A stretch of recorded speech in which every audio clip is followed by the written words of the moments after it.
Şuşada palçıq püskürməsi baş vermiş. Qusarın Ləzə kəndindəyik. Yenidən Qusar Fövqəladə Hallar Komissiyasının sədri və üzvləri, müvafiq qurumların rəhbərləri və nümayəndələri də buradadır. Ləzə çayın ərazisində palçıq vulkanı gəlmiş. Ləzə çayın ərazisində müvafiq təmizləmə işləri gedir. Çayın məcrasının dəyişdirilməsi istiqamətində ağır texnika işləyir burada. Qusar Fövqəladə Hallar Komissiyasının sədrindən aldığımız məlumata görə Dərsdəki Kaylo istiqamətində yerləşən evlərin birində sabah toy məclisi olacaq. Toy məclisinə gələn insanların rahat həmin istiqamətdə keçməsi üçün bugün burada iri turbalar qoyularaq müvəqqəti piyada keçidi qoyulacaq. Və bundan əlavə yük maşınların keçməsi üçün də lazımi çayın bu hissəsində şərait yaradılacaq.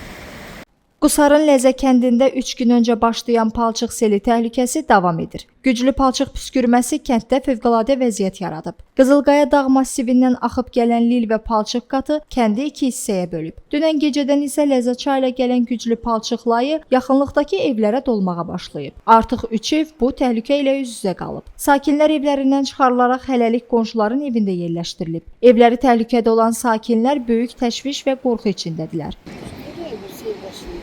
Ama akşam pisiydi, evden çıkmışım. Her yer üstündedir.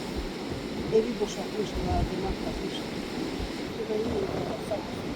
Ləzə kəndinə gələn turistlər də vəziyyəti öz gözləri ilə görüb durumdan narahatlıqlarını ifadə ediblər. Biz Hindistandanıq. Bu əraziyə bir neçə saat əvvəl gəlmişik. Burada gördüklərimiz narahatlıq doğurur. Palçıq seli səbəbindən kəndin digər tərəfinə keçə bilmədik. Gördüyümüz qədərilə ərazidə təhlükəli vəziyyət mövcuddur. Qusar rayon icra hakimiyyətinin suvarma sistemləri və yol idarələrinin əməkdaşları hadisə yerindədirlər. Rəsmi qurumlar çayın sol hissəsində damba torpaq bənd qurmaq üçün işlərə başlayıblar. Hazırda ərazidə 2 texnika işləyir. Artıq ərazidə piyadaların keçidi üçün müvəqqəti körpü düzəldilib, balaca bir körpü deyilən bir şey düzəldilir. Bu piyadaların sabah toy şəhərində gəlməsi üçündür. Bundan əlavə gün ərzində bundan qeyd edildiyi maşınlarının hərəkəti içində yol açılacaq və iri turbalar qoyulacaq.